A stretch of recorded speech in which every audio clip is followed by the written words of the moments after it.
നമസ്കാരം. റഷ്യൻ യുദ്ധ മേഖലയിൽ ഇന്ത്യക്കാർ കുടുങ്ങി എന്നുള്ള വാർത്ത ഇന്നലെ പുറത്തു വന്നിരുന്നു. ഇതിൽ 12ഓളം ഇന്ത്യക്കാർ ഉൾപ്പെടുന്നു എന്ന വളരെ ഗുരുതരമായ അല്ലെങ്കിൽ ആശങ്ക ഉളവാക്കുന്ന റിപ്പോർട്ട് തന്നെയാണ് പുറത്തു വന്നത്. എന്നാലും വിദേശകാര്യ മന്ത്രാലയം ഇത് സ്ഥിരീകരിക്കുകയും അതിനോടൊപ്പം തന്നെ ഇവരെ മോചിപ്പിക്കുന്നതിനുള്ള ശ്രമങ്ങൾ ഊർജിതമാക്കുമെന്ന് പറയുകയും ചെയ്തിരുന്നു.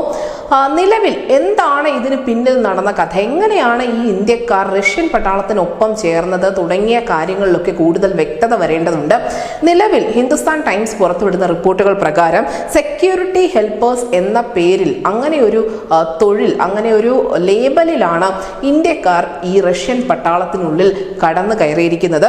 ഇത് വിദേശകാര്യ മന്ത്രാലയം സ്ഥിരീകരിച്ചിട്ടുമുണ്ട്. അതേസമയം തന്നെ റഷ്യയിലുള്ള എല്ലാ ഇന്ത്യൻ പൗരന്മാരും ജാഗ്രത പാലിക്കണമെന്നും യുക്രൈൻ റഷ്യ സംഘർഷത്തിനിടയിൽ പോയി തലയിടരുത്, അവിടെ സംയമനം പാലിക്കണം എന്നുകൂടി അഭ്യർത്ഥിക്കുന്നുണ്ട് എന്ന് വിദേശകാര്യ മന്ത്രാലയ വക്താവ് രൺധീർ ജയ്സ്വാൾ ഒരു പ്രസ്താവനയിൽ പറഞ്ഞിരുന്നു. ഈ റഷ്യ യുക്രൈൻ യുദ്ധം നടക്കുമ്പോൾ അതിർത്തി പ്രദേശങ്ങളായ മരിയുപോൾ, ഖാർഗിവ്, റോസ്തോവ് ഡോൺവോവ് തുടങ്ങിയ നിരവധി സ്ഥലങ്ങളിലാണ് ഇന്ത്യൻ പൗരന്മാർ കുടുങ്ങിക്കിടക്കുന്നത്. ഇതിനിടയിലാണ് മജ്ലിസ് പാർട്ടിയുടെ അധ്യക്ഷനായ അസദുദ്ദീൻ ഒവൈസിയും കർണാടക സർക്കാരും ഒക്കെ ഈ ഇന്ത്യക്കാരെ തിരികെ കൊണ്ടുവരുന്നതിനുള്ള ശ്രമങ്ങൾ ഊർജിതമാക്കണമെന്നാവശ്യപ്പെട്ടുകൊണ്ട് വിദേശകാര്യ മന്ത്രാലയത്തെ സമീപിച്ചത്. അതിന് പ്രധാനപ്പെട്ട ഒരു കാരണം എന്തെന്നാൽ കർണാടക, തെലങ്കാന, ജമ്മു കാശ്മീർ തുടങ്ങിയ സംസ്ഥാനങ്ങളിൽ നിന്നുള്ള ഇന്ത്യക്കാരാണ് ഈ റഷ്യൻ പട്ടാളത്തിൽ സേവനം അനുഷ്ഠിക്കുന്നത് എന്ന തരത്തിലുള്ള ചില റിപ്പോർട്ടുകൾ ഉണ്ടായിരുന്നു. അതിനോടൊപ്പം തന്നെ മല്ലികാർജുൻ ഖാർഗെയുടെ മകനും കർണാടകത്തിലെ മന്ത്രിയുമായ പ്രിയങ്ക് ഖാർഗെ ഒരു ഗുരുതരമായ ആരോപണം ഉന്നയിക്കുന്നുണ്ട്. അദ്ദേഹം പറയുന്നത് വാഗ്നർ ഗ്രൂപ്പാണ് ഇന്ത്യൻ യുവാക്കളെ റിക്രൂട്ട് ചെയ്തിരിക്കുന്നത് എന്നാണ്. ഈ വാഗ്നർ ഗ്രൂപ്പ് നമുക്കറിയാം, പുടിന്റെ കൂലിപ്പട്ടാളം എന്നറിയപ്പെടുന്ന ഒരു പെയ്ഡ് ആർമി സർവീസ് ആണ്.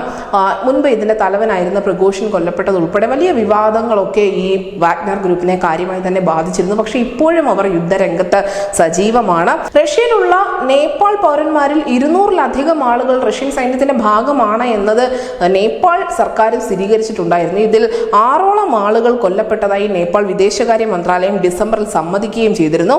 എന്തായാലും 2022 ഫെബ്രുവരിയിൽ തുടങ്ങിയ യുക്രൈനിലെ റഷ്യൻ അധിനിവേശം 3ാം വർഷത്തിലേക്ക് കടക്കുന്നതിനിടയിൽ വളരെ ഗുരുതരമായ റിപ്പോർട്ടുകളാണ് ഓരോ നിമിഷവും പുറത്തു വന്നുകൊണ്ടിരിക്കുന്നത്. ഇന്ത്യയെ സംബന്ധിച്ച് വളരെയധികം ആശങ്കയ്ക്കുള്ള സാഹചര്യമുണ്ട്. അതുകൊണ്ട് തന്നെയാണ് ഇവരുടെ ഈ ആർമി സർവീസിലേക്കൊന്നും ഒരു കാരണവശാലും ചെന്ന് പെടരുത്. ഏത് റിക്രൂട്ടിംഗ് ഏജൻസി വഴിയാണെങ്കിലും എന്തൊക്കെ പേരിലാണെങ്കിലും ഈ മിലിറ്റന്റ് ഗ്രൂപ്പിന്റെ ഭാഗമാകരുത് എന്ന കർശനമായ മുന്നറിയിപ്പ് ഇന്ത്യൻ സർക്കാർ നൽകിക്കൊണ്ടിരിക്കുന്നത്. News desk News India Malayalam.